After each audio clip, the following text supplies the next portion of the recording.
divide 497 by 5 in long division method.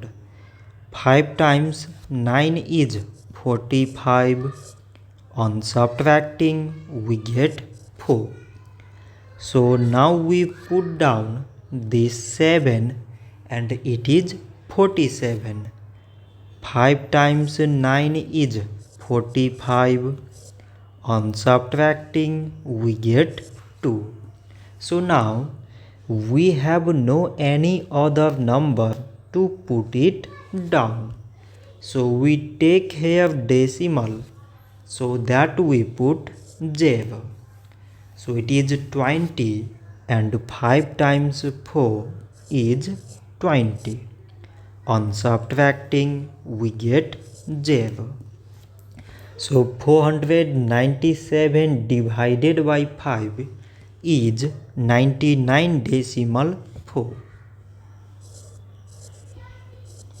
So this much for today and thanks for watching.